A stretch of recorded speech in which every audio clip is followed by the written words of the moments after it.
कहते हैं अपनी नजर पर कंट्रोल करना। सबको देखिए, देखने में कोई दोष नहीं है, लेकिन नजर बिगड़नी नहीं चाहिए। नजर बिगड़ेगी मन बिगड़ जाएगा, और मन बिगड़ गया तो चरित्र बिगड़ जाएगा। Character is lost, everything is lost. जिस व्यक्ति का चरित्र बिगड़ गया हो उसका तो पूरा जीवन बिगड़ गया। कितने बड़े आप तपोनिष्ठ बने रहे, कितने बड़े विद्वान बने रहे, लेकिन जो चरित्रहीन है उसका समाज में कभी सम्मान नहीं हो सकता। कि प्रमाण है, ब्रह्मा विष्णु महेश तीनों त्रिदेव है या नहीं है, लेकिन गांव गांव में भोले बाबा का मंदिर मिलेगा, गांव गांव में राधा कृष्ण का मंदिर मिलेगा, गांव गांव में सीताराम भगवान का मंदिर मिलेगा, गांव गांव में लक्ष्मी नारायण भगवान का मंदिर मिलेगा। तो ब्रह्मा जी का मंदिर है आपके गांव में कहीं? आपके पूरे क्षेत्र में, पूरे जिला में, पूरे प्रदेश में बताइए अगर कहीं ब्रह्मा जी की पूजा हो रही है? ब्रह्मा जी का केवल एक ही मंदिर है जो राजस्थान के पुष्कर में है। इसके सिवा ब्रह्मा जी का कहीं मंदिर नहीं देखने को मिलेगा। क्यों नहीं मिल रहा है? ये तो सृष्टि की रचयिता है ना, फिर भी इनकी पूजा क्यों नहीं हो रही है? इनसे एक भूल हो गई थी, एक इनसे गलती हो गई थी। जैसे ब्रह्मा जी ने अपनी वाणी से सरस्वती जी को प्रकट किया था, उस सरस्वती के रूप सौंदर्य को देख करके ब्रह्मा जी मोहित हो गए थे, वशीभूत हो गए थे, काम बस होकर के जैसे हाथ पकड़ना चाहा। नारद बाबा ने ज्ञान का उपदेश कर दिया, सृष्टि की रचयिता का अपनी बेटी के साथ ऐसा व्यवहार होगा तो आगे चल करके बेटियों का, तो पिता लोगों का क्या हाल होगा। ब्रह्मा जी इतने कायर हो गए, इतने कायर हो गए कि ब्रह्मा जी ने कहा अपना मुख हम समाज में कैसे दिखाएंगे। तो समाज को जब ये पता लगा तो समाज ने देखिए ब्रह्मा जी को स्वीकार नहीं किया है। किसी के घर में ब्रह्मा जी की पूजा होती हुई नहीं मिलेगी आप। जब सृष्टि की रचयिता को समाज ने स्वीकार नहीं किया है, तो हम लोग अगर ऐसी गलतियां करेंगे तो बताओ हम लोगों को कुछ स्वीकार करेगा? अगर सम्मान लेना चाहते हो, पूजनीय बनना चाहते हो, तो हमको आपको चरित्रवान बनना पड़ेगा। बिना चरित्रवान के आपका कहीं सम्मान हो नहीं सकता। अजामिल की थोड़ी सी नजर बिगड़ी, वेश्यागामी हो गया, परिवार त्याग दिया, मेहनत करे, मजदूरी करे, जैसे तैसे पैसा का पालन पोषण कर रहा है। वो धीरे धीरे अजामिल का चौथा पन आ गया है। अजामिल की उम्र जाकर के लगभग 70 वर्ष की हो गई, और वेश्या की भी उम्र लगभग 50 वर्ष की हो जाती है। बराबर वेश्या सेवा में लगा। हुआ क्या, एक दिन एक महात्मा जी कहीं से भ्रमण करते करते आए, सायंकाल होने लगी। अब महात्मा जी ने विचार किया अपने आश्रम पर अगर जाएंगे तो रात्रि हो जाएगी, इसी गांव में कहीं पर हम रुक जाएं तो ठीक रहे। ये सोचते हुए महात्मा जी जैसे जा रहे थे तो अजामिल के दरवाजे पर पहुंचे। अजामिल चारपाई पर बैठा है, महात्मा जी ने हाथ जोड़े, भैया। अजामिल ने जैसे देखा ये महात्मा जी चल करके आए हैं, हाथ जोड़ करके हमसे भैया कह रहे हैं, मुझे लग रहा है कि भगवान की हम पर बहुत बड़ी कृपा हुई। जब तक परमात्मा की कृपा नहीं होगी तब तक जीवन में सच्चा संत आ नहीं सकता। ये प्रमाण है कि लंका में भक्त विभीषण ने जैसे हनुमान जी को देखा तो विभीषण जी ने हाथ जोड़ लिए और क्या कहा, आबे मोए भरोसे हनुमंता, बिन हरि कृपा मिले नहीं संता। हनुमान जी महाराज, अब हमें पूरा भरोसा है कि भगवान की हमारे ऊपर बहुत बड़ी कृपा है। यही भाव अजामिल का हो गया है। अजामिल, अरे महाराज आइए आइए आइए, तुरंत आसन पर बैठाया, स्वयं चारपाई के नीचे बैठ गया। महात्मा जी के चरणों को दबाना शुरू कर दिया। बातचीत होने लगी। बेटा रात्रि होने वाली है, हम अपने आश्रम पर पहुंच नहीं पाएंगे, तो हम रात्रि व्यतीत करना चाहते हैं, कोई दिक्कत तो नहीं होगी? अजामिल ने कहा, बारे प्रभु, आपके आने पर हमें कोई दिक्कत? आपका बहुत बहुत स्वागत है, आपकी पूरी सेवा होगी महाराज, आप चिंता मत करिए। बातचीत हो रही थी, भीतर वेश्या ने जैसे आवाज सुनी, वेश्या बोली, हमारे दरवाजे पर अगर कोई आएगा तो हमसे मिलने वाला ही आएगा। इसने तुरंत 16 श्रृंगार किए हैं, केसों को खोल करके और महल के मुख्य दरवाजे की चौखट को पकड़ करके खड़ी हो गई और महात्मा जी के सामने मुस्कुराना शुरू कर दिया। महात्मा जी अनुभवी थे, महात्मा जी बोले, अजामिल सही सही बताओ, ये खड़ी खड़ी जो मुस्कुरा रही है ये कौन है? ये पतिव्रता नारी तो हो नहीं सकती है, क्योंकि पतिव्रता नारी होती हैं तो भले घर की माताएं बहनें होती हैं, कभी 16 श्रृंगार करके अपरिचित पुरुष के सामने मुस्कुराती नहीं है। ये मुस्कुरा रही है, मुझे लग रहा कुछ गड़बड़ है। अजामिल बोला, महाराज ये मत पूछिए कि ये कौन है, महात्मा जी का तुमको बताना पड़ेगा, ये है तो है कौन? अजामिल ने कहा, महाराज ये वेश्या है। और जैसे ही महात्मा जी ने वेश्या सुना, तुरंत आसन को उठाया है, कमंडल को उठाया है, झोली को उठाया है और चलने के लिए तैयार हो गए। अजामिल ने चरणों को पकड़ लिया, प्रभु आप चल दिए, क्यों जा रहे हैं आप? अरे बैठिए ना। महात्मा जी बोले, ना इस जगह पर मैं बैठ नहीं सकता। क्यों? स्थान बहुत गलत है, अगर मैं 2-4 मिनट भी यहाँ पर बैठ गया और किसी ने मुझे यहाँ बैठा हुआ देख लिया तो देखने वाला यही कहेगा ये योगी नहीं हो सकते हैं, ये तो कोई योगी है। योगी कभी वेश्या के दरवाजे पर नहीं जाएगा, मुझे बदनाम लोग कर देंगे, इसलिए स्थान गलत है, मैं जा रहा हूं। महात्मा जी जैसे चलने लगे हैं, अजामिल ने चरणों को पकड़ लिया, प्रभु हम भटक चुके हैं, मेरा पतन हो गया है, कुछ ऐसी कृपा कर दो कि मेरा कल्याण हो जाए, मेरा उद्धार हो जाए।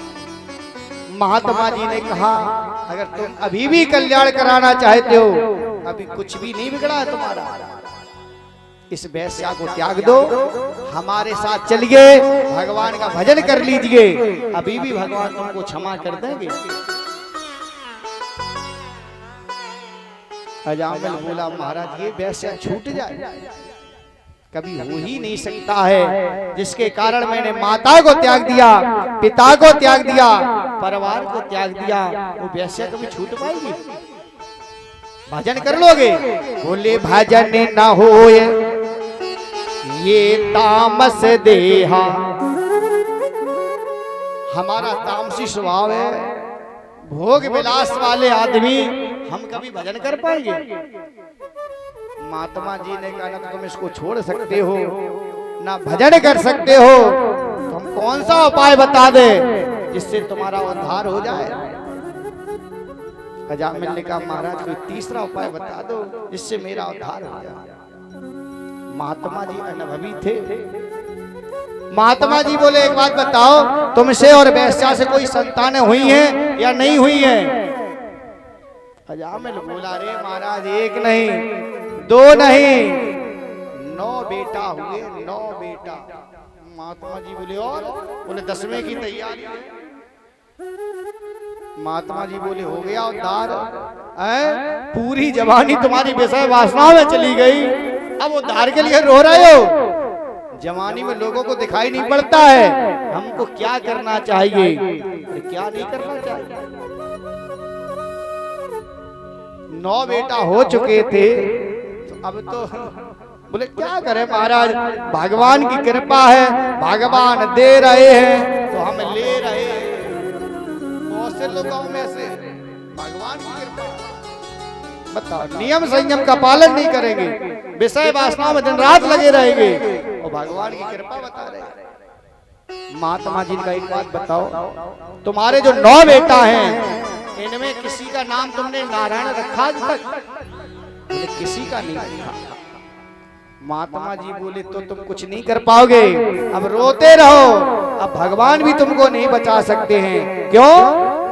तुमने बचपना भी गुजार दिया है, जवानी भी गुजार दी है, अब बुढ़ापा तो रोने के लिए ही आता है।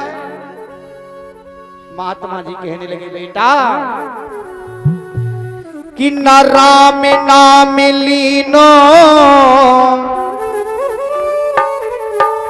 ना हरि को नाम लीनो, तेने भरी जवानी में तू डूब के मर जा रे चुल्लू भरी पानी में। तू डूब के मर जा रे चुल्लू भर पानी में। तू डूब के मर जा रे चुल्लू भर पानी में।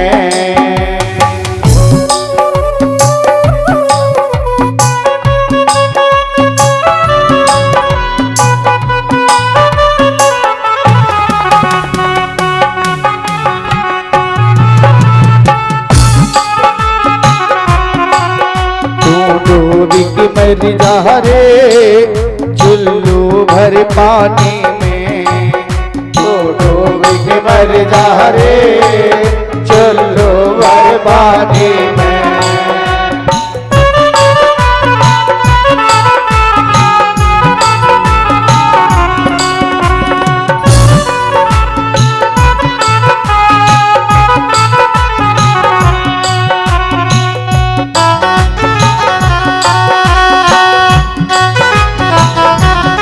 ताली बजा दिए सभी लोग, आइए जय हो।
करता मेरा मेरा यहाँ कुछ भी नहीं है तेरा।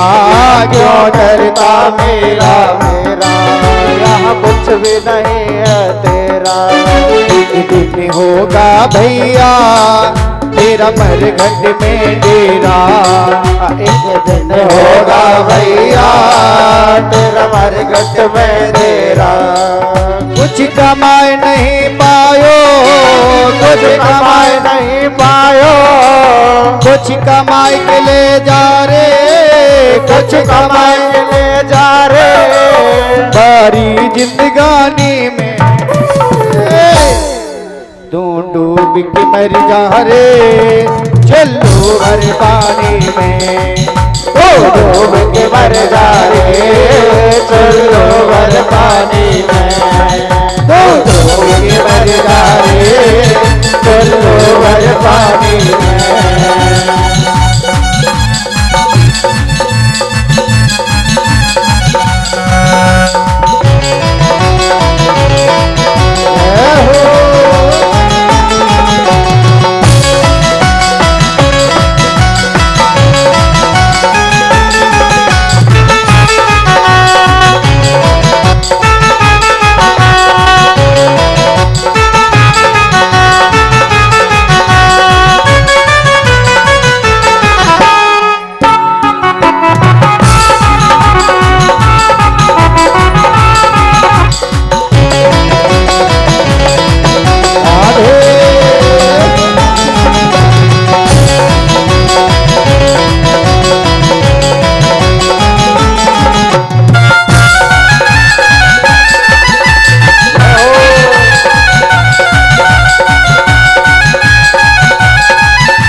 पानी में, डूब के मर जा रे चुल्लू भर पानी में, डूब के मर जा रे चुल्लू भर पानी में, डूब के मर जा रे चुल्लू भर पानी में, डूब के मर जा रे चुल्लू भर पानी में, डूब के मर जा रे चुल्लू भर पानी में, डूब के मर जा रे चुल्लू भर पानी में, डूब के मर जा रे चुल्लू भर पानी में, डूब के मर जा रे चुल्लू भर पानी में।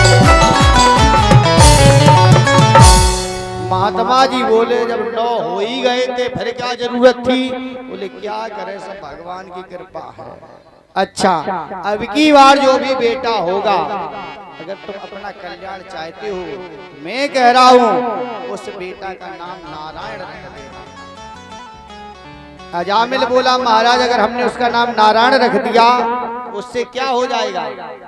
महात्मा जी ने कहा बेटा सुनिए, जो धरियो नारायण नामा तो नहीं जय हो यम के धामा। अगर तुमने उसका नाम नारायण रख दिया तो तुमको यमदूत लेने के लिए नहीं आएंगे, तुमको भगवान के दूत स्वयं लेकर के भगवान के धाम में पहुंचा देंगे। ये कह करके महात्मा जी चले जाते हैं। समय आने पर 10वें बेटा का जन्म हुआ है। अजामिल ने उसका नाम नारायण ही रख दिया। बहुत सुंदर नारायण। अजामिल सबसे ज्यादा अगर प्रेम करता है तो नारायण को करता है। बिना नारायण के अजामिल कोई काम नहीं करता है। भोजन भी करने के लिए जाए, चलो नारायण भोजन करते हैं। घूमने के लिए भी जाए, चलो नारायण घूमने चलते हैं। सोने के लिए भी जाए, चलो नारायण सोने के लिए जाते हैं। पूरे पूरे दिन इस पापी के मुख से नारायण का नाम निकल रहा है। आज वही समय आया, अंतिम समय आया है। यमदूतों ने आकर के इसके गले में फांसी का फंदा डाल दिया, प्राणों को खींचना शुरू कर दिया। और प्राण ऐसे थोड़ी निकल जाएंगे, हालत बिगड़ जाती है।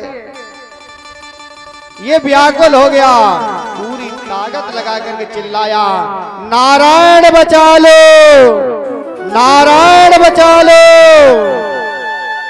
बुला रहा अपने बेटा को। ये आवाज कहां पहुंची? बैकुंठ बिहारी नारायण के कान में आवाज पहुंची है। भगवान नारायण ने अपने दूतों से कहा, यहाँ बैठे बैठे क्या कर रहे हो? तुमको सुनाई नहीं दे रहा है? मेरा कोई सच्चा भक्त घनघोर संकट में है, जल्दी से जाइए उसकी रक्षा करके जाइए।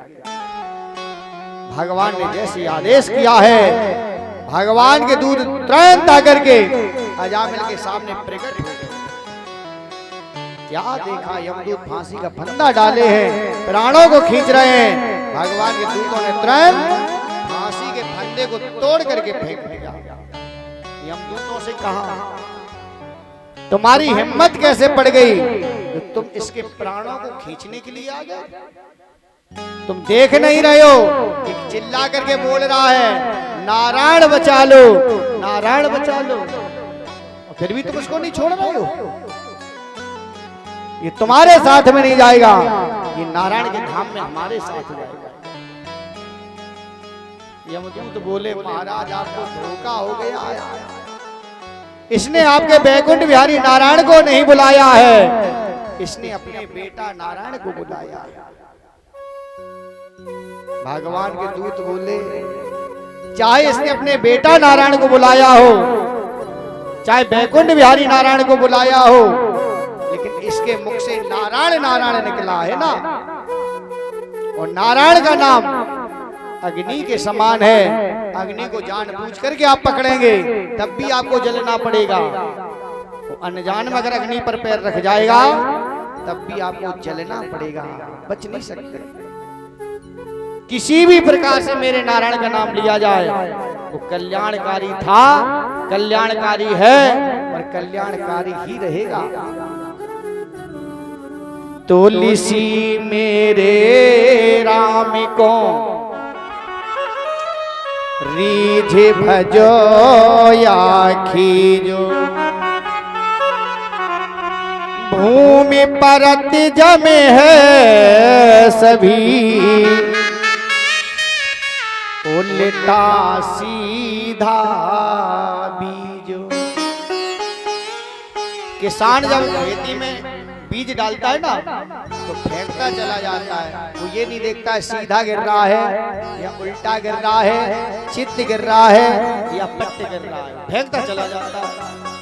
वो जानता है भूमि परत जमी है सभी, उल्टा सीधा बीज, चाहे किसी प्रकार से बीज गिर जाए और जब भी जमेगा तो सीधा ही जमेगा। सीधा जमता या नहीं जमता? इसी प्रकार से भाव को भाव अनख आलसहु, नाम जपत मंगल दिसहु। किसी भी प्रकार से भगवान का नाम लिया जाए वो कभी अमंगल नहीं करेगा, वो हमेशा मंगल ही मंगल करता है। बेटा नारायण को बुलाया है और देखो बैकुंठ बिहारी नारायण दूत आए, यमदूतों से निकाल करके वो भगवान के धाम में पहुंचा दिया। इस कथा से शिक्षा मिलती है, चाहे हमारे यहाँ पर बेटा हो चाहे बेटियां हो, उनके ऐसे नाम रखिए, ऐसे नाम रखिए कि जिनके बहाने से हमारे मुख से भगवान का नाम निकलता रहे।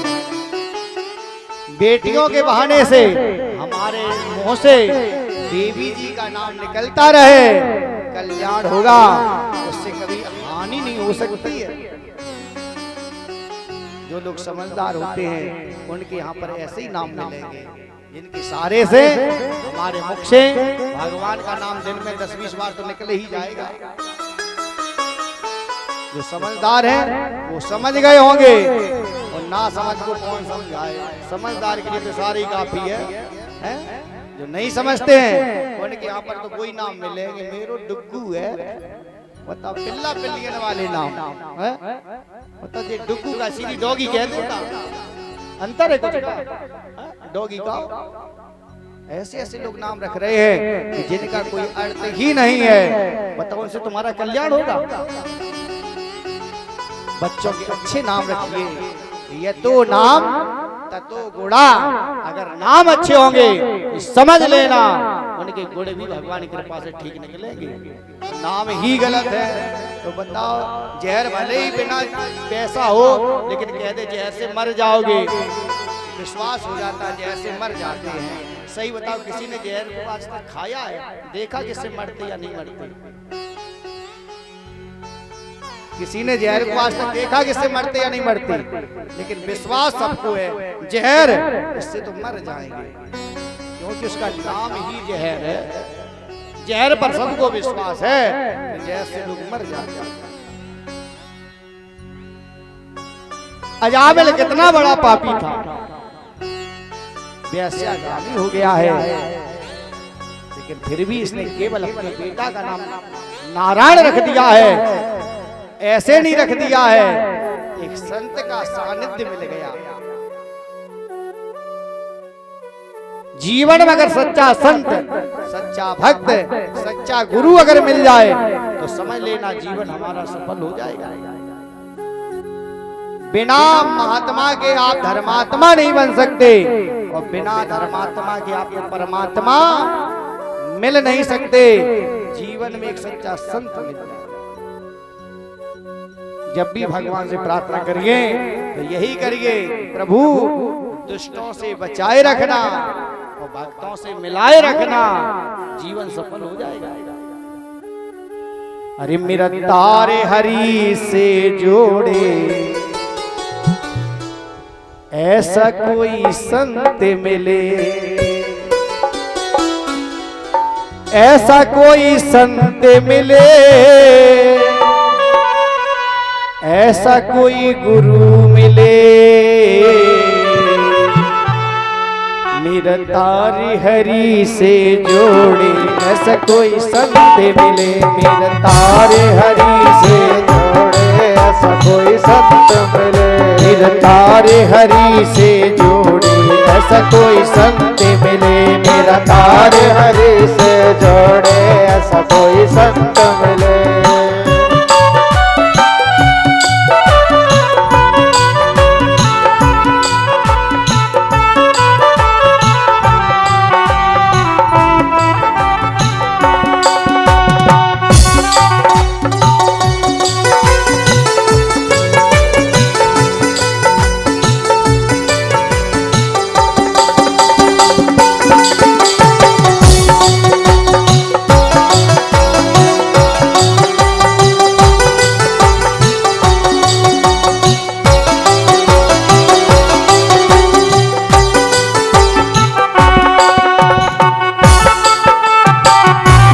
ताली बजा के सभी लोग आए गए हो।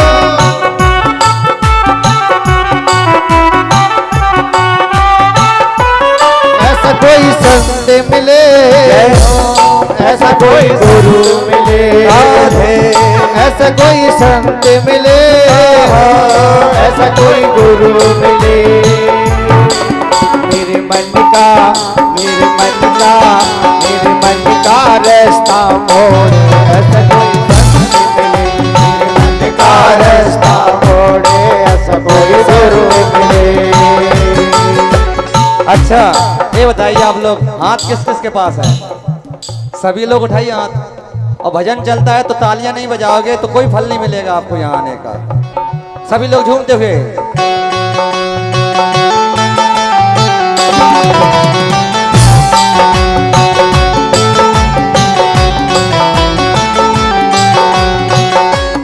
ऐसा कोई संत मिले हो, ऐसा कोई गुरु मिले हो, ऐसा कोई संत मिले हो, ऐसा कोई गुरु मिले हो।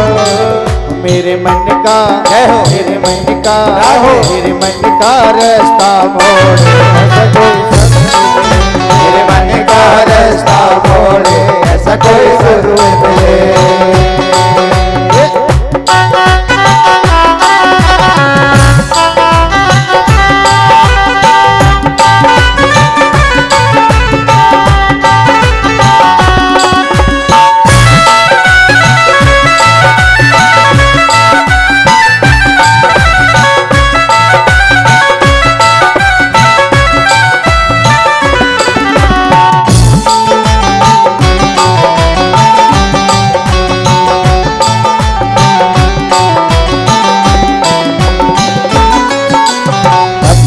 भटकते पथ नहीं मिलता, भटकते भटकते पथ नहीं मिलता, भटकते भटकते पथ नहीं मिलता, भटकते भटकते पथ नहीं मिलता। चंचल मन रोके नहीं रुकता, चंचल मन होके नहीं रुकता, चंचल मन रोके नहीं रुकता, चंचल मन रोके नहीं रुकता।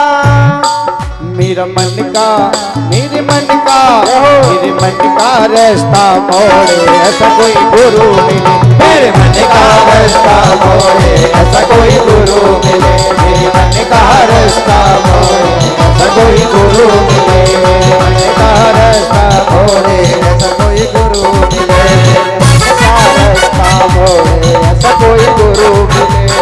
जय हो राधे।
ऐसा कोई संत मिले मेरा तारे हरे से जोड़े, ऐसा कोई संत मिले मेरा तारे हरे से जोड़े, ऐसा कोई संत मिले मेरा तारे हरे से जोड़े, ऐसा कोई संत मिले मेरा तारे हरे से जोड़े, ऐसा कोई संत मिले मेरा तारे हरे से जोड़े, ऐसा कोई संत मिले। जिस पर संतों की कृपा होती है, जिस पर भगवंत की भी कृपा हो जाती है, संत बचन पत्थर की लीका। अगर जीवन में सच्चा संत मिल गया तो समझ लेना साक्षात भगवान मिले। भगवान कभी भी किसी के सामने साक्षात प्रकट होकर के कृपा नहीं करते। भगवान जब भी भक्त पर कृपा करते हैं, ये तो गुरु के द्वारा कृपा करेंगे, या विद्वान के द्वारा कृपा करेंगे, या संत के द्वारा कृपा करेंगे। बताओ किसी के सामने भगवान प्रकट हुए हों तो कहा हुआ कर बेटा खूब खुश रहो, बताओ कहा किसी से? ये तो गुरु के द्वारा भगवान कृपा करते हैं, या भक्त के द्वारा भगवान कृपा करते हैं, या विद्वान के द्वारा भगवान कृपा करते हैं। अजामिली कथा शिक्षा मिलती है, अपने घर में चाहे बेटा हो चाहे बेटियां हो, उनके ऐसे नाम रखिए कि जिनके बहाने से हमारे आपके मुंह से दिन में 10-20 बार कम से कम भगवान का नाम तो निकल जाए ना।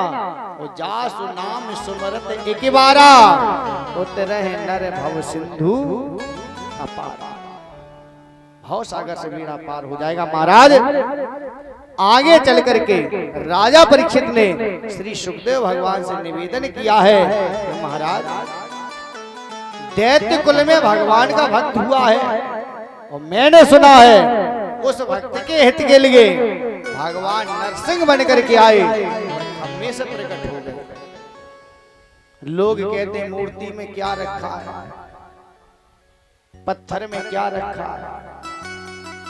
आपकी आस्था मजबूत होनी चाहिए, तो आपके लिए भगवान कण कण में व्याप्त है। वो आस्था मजबूत नहीं है तो आपको कहीं इंसान में भगवान मिल नहीं सकते। महाराज देखिए प्रहलाद के लिए तो भगवान खम्मे से प्रकट हो गए हैं। आपकी भी अगर आस्था कहीं जुड़ जाए, जिस पर आपको विश्वास हो जाए, वहीं से भगवान आप पर कृपा करना शुरू कर देते। प्रहलाद जी पर भगवान ने कृपा की। हिरण्यकश्यप ने बहुत सताया, बहुत डांटा, बहुत फटकारा, बेटा ये नाम मत लिया करो, ये सच्चा शत्रु तुम्हारा है। प्रहलाद जी ने कहा क्यों? हिरण्यकश्यप ने समझाया बेटा हमारे जो भैया थे हिरण्याक्ष, जो तुम्हारे चाचा जी थे, उनको इन्हीं नारायण ने 12 अवतार लेकर के मार दिया था, इसलिए हमारी ये शत्रु हैं। इनका नाम छोड़ दो, इनका नाम मत लीजिए।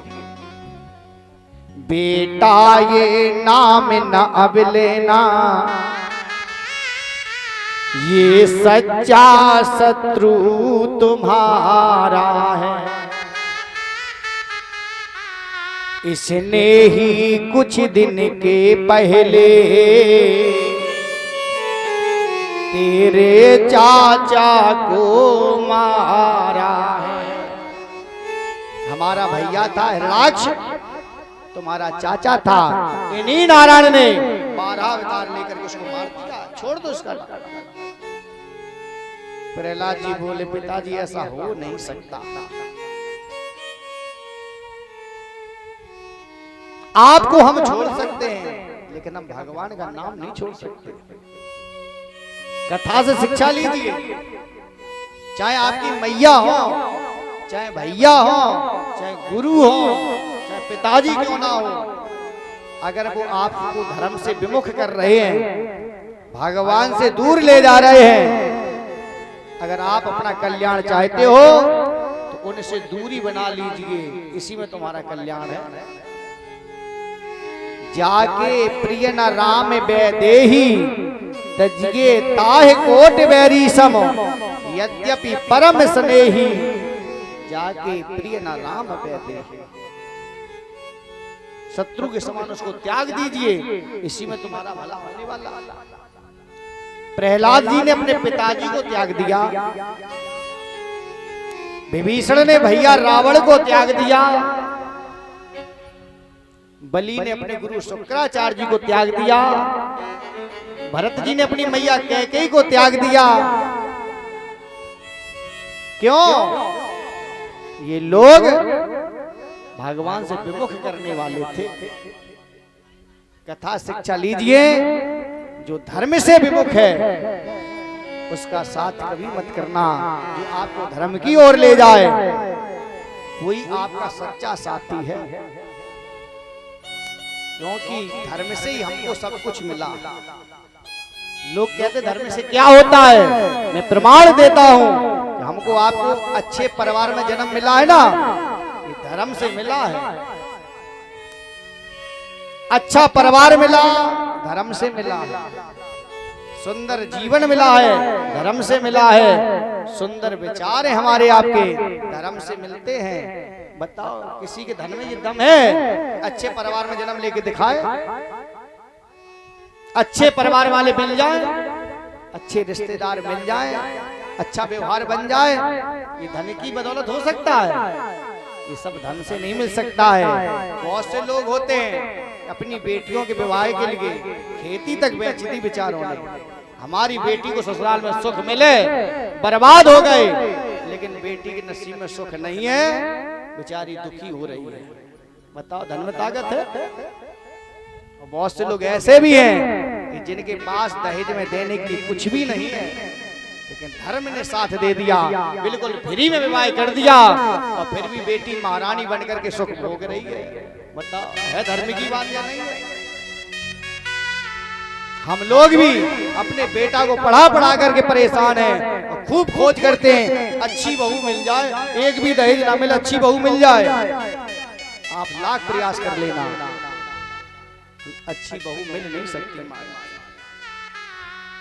जेलों के चक्कर कटवा दिए बहुओं ने, सास ससुर रो रहे फूट फूट करके, महाराज 10 लाख मिला है, हमसे कोई 20 लाख ले ले, लेकिन बंधन से मुक्ति मिल जाए, फिर भी बंधन से मुक्ति नहीं मिल रही।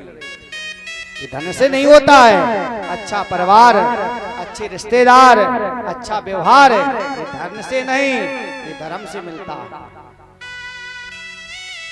धर्म जरूर करना चाहिए जीवन में। धर्मो रक्षति रक्षिता, जो धर्म की रक्षा करता है उसकी भगवान पीछे पीछे चल करके हमेशा हमेशा रक्षा करते हैं। देखिए पांडवों ने धर्म की रक्षा की और कौरवों ने अधर्म किया, तो बताओ एक भी कौरव बचा? एक भी पांडव मरा? बताओ 100 थे 100 मर गए, और पांडव 5 थे, एक भी नहीं मरे। हिमालय पर्वत पर पहुंचे, वहां से इनका स्वर्गारोहण हुआ। धर्म को कभी मत त्याग देना, कोई कितना खास क्यों ना हो, धर्म में कुछ नहीं होता है। अगर आप अपना कल्याण चाहते हैं, उस इंसान को तुरंत त्याग दीजिए, इसमें ही तुम्हारा भला होने वाला है। हिरण्याकश्यप ने बहुत समझाया, प्रहलाद को हाथ पर बांध करके समुद्र में फेंकवाया, भगवान ने वहां पर भी रक्षा की। काल कोठरी में बंद करवा दिया, भगवान ने वहां पर भी इनकी रक्षा की। और तो और विष का प्याला दे दिया है, ले पीजिए विष का प्याला। आहा, उसी समय भक्त प्रहलाद ने भगवान का ध्यान किया है और विष को भी पी लिया। प्रहलाद का कुछ भी नहीं बिगड़ा,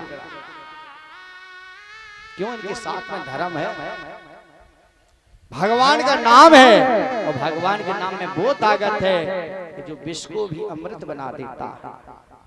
गरल सुधा रिपुक रहे मिताई, गोपद सिंधु अनले सितलाई। ये प्रमाण है। परेशान हो गया हिरण्याकश्यप समझाते समझाते, बेटा ये नाम छोड़ दो, ये नाम छोड़ दो। प्रहलाद जी बोले नाम तो नहीं छोड़े। आज इसने विचार किया, चलो हम ही तपस्या करें जाकर, तब हम इसको मारेंगे।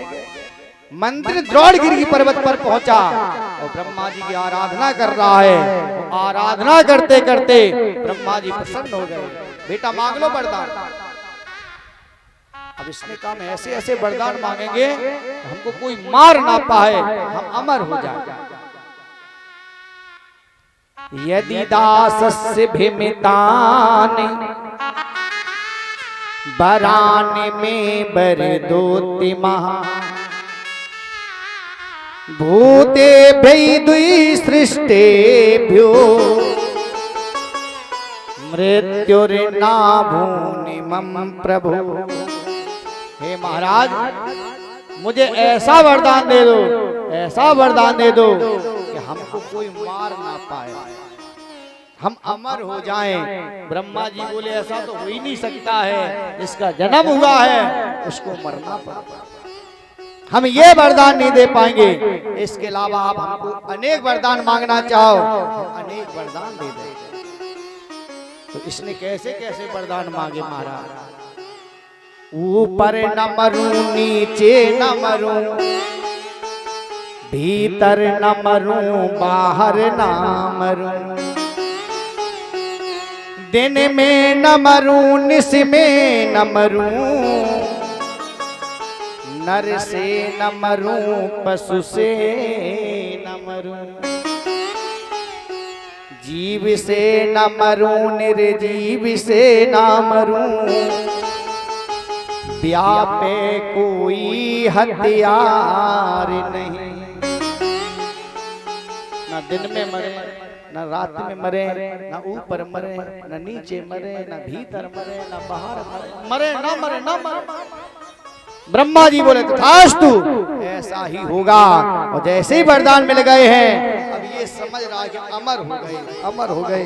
लेकिन भैया जिसको भगवान मारेंगे उसे कोई बचा नहीं सकता, ये प्रमाण है हिरण्यकश्यप से। इसने सब वरदान ले लिए, लेकिन जिसको भगवान मारते हैं ना उसे कोई बचा नहीं सकता।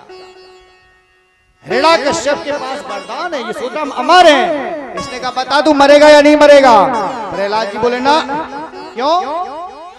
राम मरे तब मैं मरूं, नहीं मेरी मरे बलाय, अविनाशी की गोद में मरा न मारा जाए।